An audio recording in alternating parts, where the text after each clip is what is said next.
Module 4. Contract Defenses.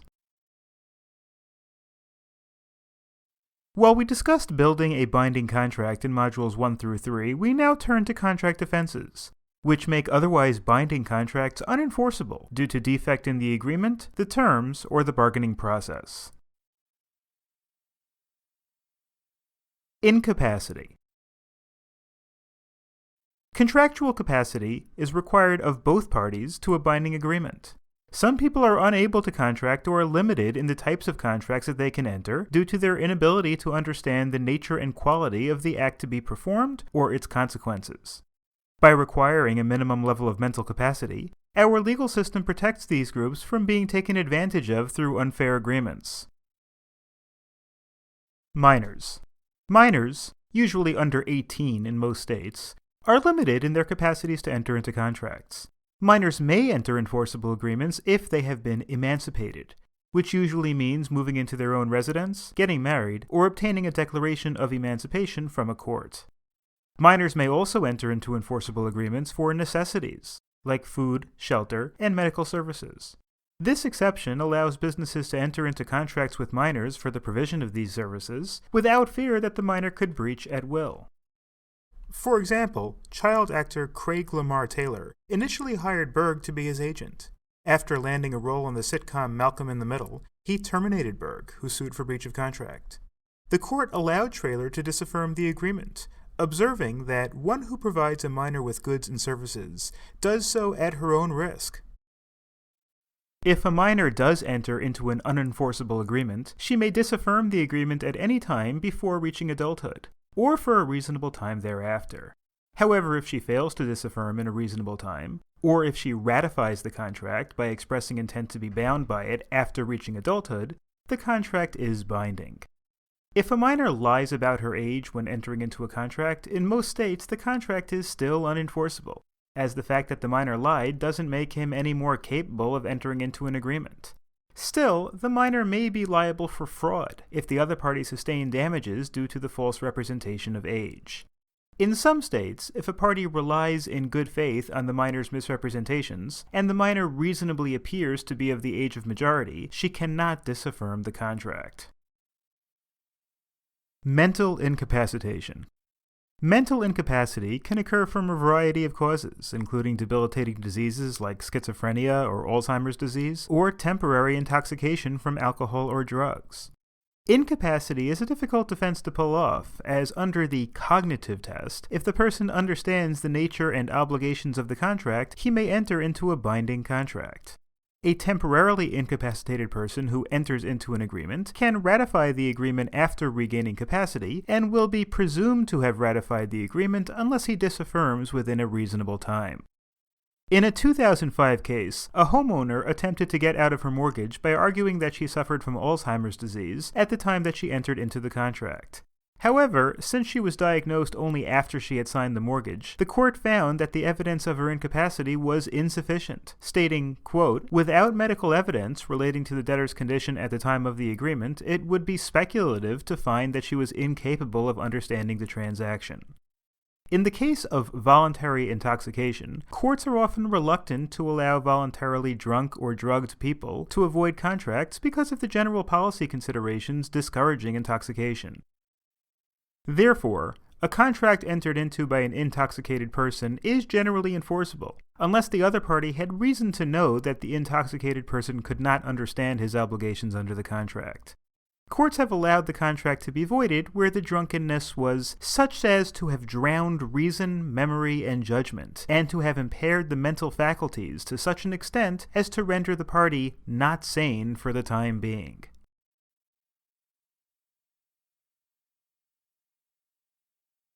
Contracts that are against the law or public policy. For a contract to be enforceable, its subject matter must be legal, and the parties must be able to legally perform the terms of the agreement. The simplest example of an illegal contract is an agreement to commit a crime. Other common examples include agreements that violate gambling laws, contracts that restrain trade in violation of antitrust laws, and those that violate usury laws, setting maximum interest rates. Public policy. Even where the subject matter is not per se illegal, courts may void a contract that violates public policy. Courts have invalidated agreements where the called for performance may be injurious to the interest of the public, or interferes with the public welfare or safety. For example, in a case that reached the Supreme Court of New Jersey, in the matter of baby M, Mr. and Mrs. Stern, who were not able to naturally conceive children, entered into a surrogacy contract with a third party, Mrs. Whitehead. The surrogacy contract provided that, in exchange for a fee, Mrs. Whitehead would be artificially inseminated with Mr. Stern's sperm, deliver a child, and terminate her parental rights to the child, allowing Mrs. Stern to adopt the child. After the child's birth, however, Mrs. Whitehead grew emotionally attached to the child and refused to part with the child. The Supreme Court of New Jersey found that the surrogacy contract was unenforceable because it violated state public policy. The court cited a variety of public policy considerations, including state interest in protecting children from unnecessary separation from their parents, the concept that natural parents have custody rights, and the state interest in prohibiting payment in connection with adoptions. Non-compete agreements. At common law, covenants not to compete were commonly viewed as restraints on trade, and therefore void. Today, while non-compete clauses are regularly upheld, courts continue to invalidate agreements that unfairly limit free trade. Specifically, courts have modified agreements that contain non-compete clauses in the business and employment context when they exceed the normal bounds of what is considered reasonable. A promise unreasonably restrains trade if it limits competition in any business or restricts the promisor in the exercise of gainful employment. A promise not to compete will not be upheld if 1. The restraint is greater than necessary to protect the employer's legitimate interests, or 2. The interest is outweighed by hardship to the employee and the likely injury to the public. For example, in one Arizona case, Valley medical specialists sued a former employee, an internist and pulmonologist, who specialized in AIDS and HIV treatment, to enforce a 3-year non-compete clause in his contract. The non-compete clause covered a 5-mile radius from several branches of the defendant's medical facilities, covering a total of 235 square miles. It also did not allow an exception for emergency medical treatment, and it purported to cover the entire practice of medicine. The Supreme Court of Arizona invalidated the agreement, holding that the agreement must be strictly construed because it involved a physician's practice of medicine, something that inherently involves the public and patients' freedom to choose their own doctors. Furthermore, the court explained that a restraint must be reasonable in scope, including its duration, subject matter, and geographic area.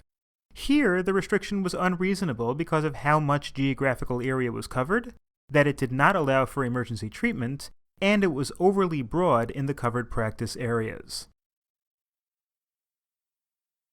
Exculpatory provisions. Exculpatory provisions are provisions that purport to limit liability for injuries.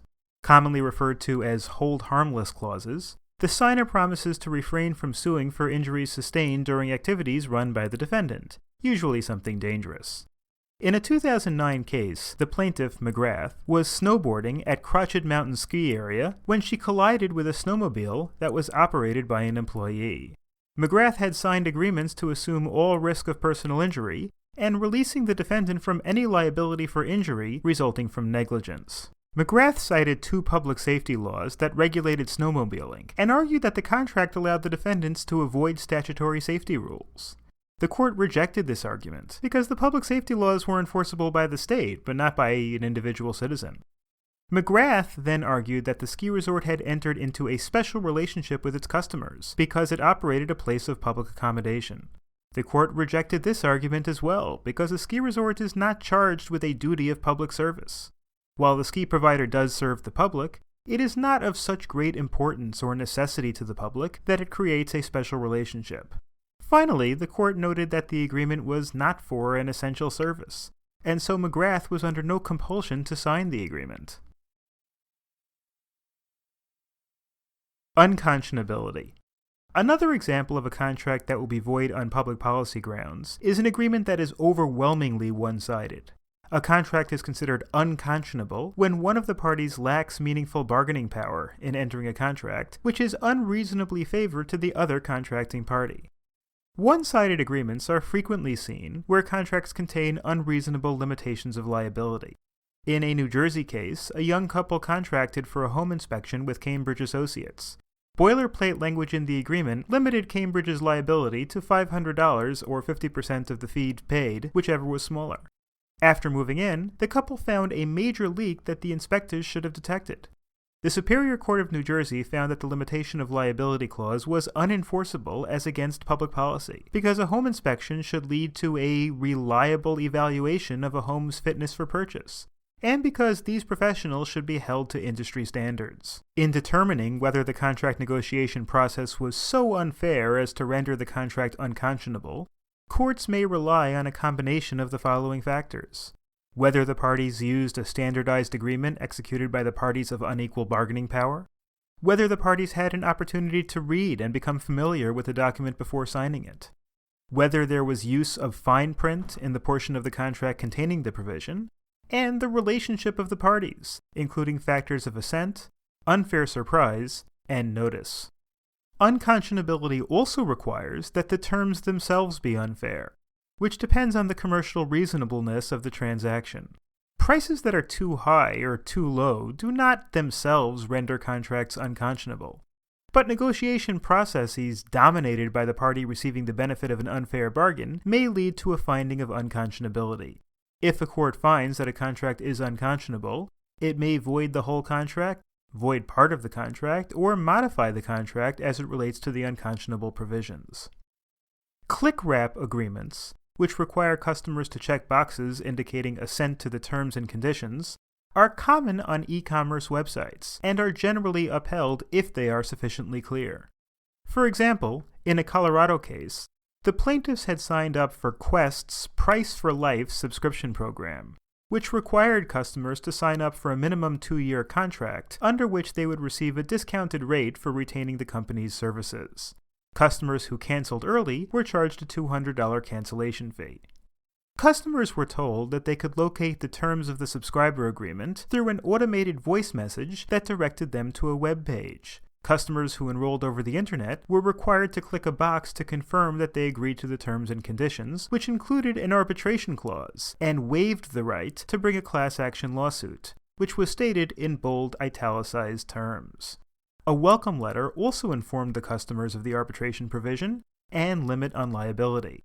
4 customers who were charged cancellation fees sued, claiming that the agreement was unconscionable, arguing that the terms were presented in a convoluted manner in which the customers had to go online to view the terms of the agreement.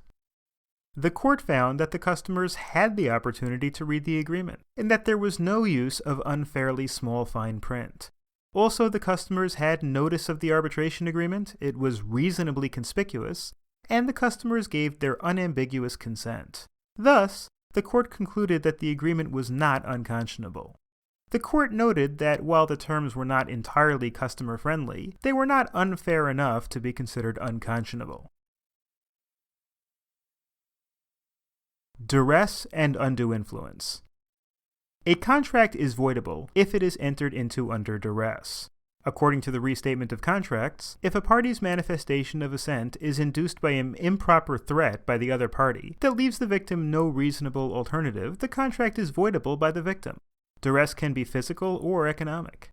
In one New York case, Laurel Corporation was awarded multiple multi-million-dollar Navy contracts to produce radar sets. It then solicited bids from subcontractors to supply precision gear components required to complete the sets. Austin bid to supply the gear components and was awarded the subcontract for those parts.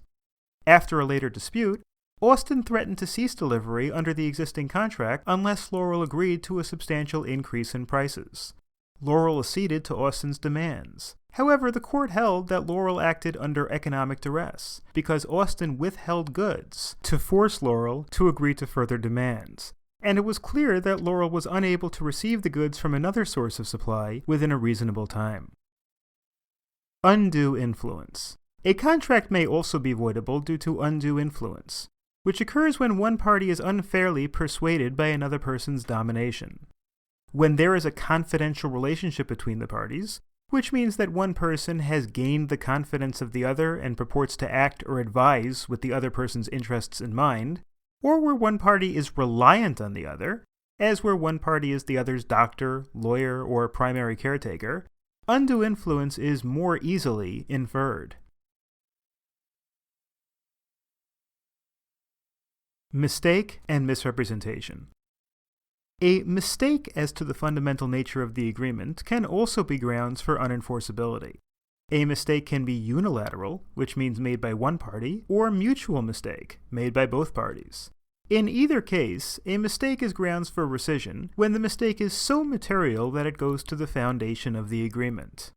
A mistake does not affect the validity of the contract if the contract implicitly allocates to one party the risk or responsibility for a mistake. So, for example, if parties agree to exchange a car for $10,000 under the shared assumption that the car runs properly, the fact that the car's engine is dead might be grounds for rescission. However, if the seller gave the buyer the opportunity to inspect the car and bring in an auto mechanic, or the parties have formally agreed that the car would be sold as is, then the fact that the engine was dead would likely not be grounds to avoid the contract. Misrepresentation. A misrepresentation is an assertion that is not in accord with the facts. A contract is voidable if a misrepresentation goes to a material part of the underlying bargain. For example, in one Rhode Island case, a couple was inspecting a home that they had planned to purchase. The homeowner and the real estate agent made certain representations to the couple that the home did not have a termite problem. Before the deed was transferred, the couple had a termite inspection done, which revealed that the house was infested with termites. The court held that even though the misrepresentation may have been innocently made, the statement was relied on by the couple and was a material misrepresentation. Therefore, the court held that they could rescind the agreement. While the common law rule was caveat emptor, or let the buyer beware, the modern rule is that even silence can amount to a misrepresentation, especially in the case of house sales. In one New Jersey case, a home seller failed to disclose that the house had an infestation of roaches. Furthermore, the homeowner showed the purchaser the house with the lights on, possibly because roaches only come out in the dark. One night, the purchaser visited the home and discovered that it was infested with roaches and attempted to rescind the contract. The court held that because the homeowner concealed a material fact that in good faith ought to have been disclosed, and because it would create an injustice to force the purchaser to continue through with the purchase, the court allowed the purchaser to rescind the agreement. Statute of frauds. While the general rule is that contracts need not be in writing to be enforceable, the Statute of Frauds, which dates all the way back to 1677 in England, requires certain agreements to be in writing to be enforceable. The common law Statute of Frauds, still enforced in all states, requires the following agreements to be in writing: contracts incapable of being performed within 1 year of the agreement, contracts for the transfer of an interest in real estate, promises to guarantee the debt of another or of a deceased person, and contracts in consideration of marriage, such as prenuptial agreements. In addition, under the Uniform Commercial Code, contracts for the sale of goods of $500 or more, or $5,000 in some states, must also be in writing. Some states add additional categories to those that must be in writing, such as insurance contracts. Contracts covered by the Statute of Frauds that are not in writing and signed by the party against whom it's being enforced are not enforceable unless they are admitted to by the other party. However, performance of the contractual responsibilities by one party and acceptance or acquiescence of that performance by the other party also makes the agreement enforceable, as performance and acceptance of the performance is powerful evidence of an agreement. In our final module, we will look at performance under a contract and remedies when one party breaches an agreement.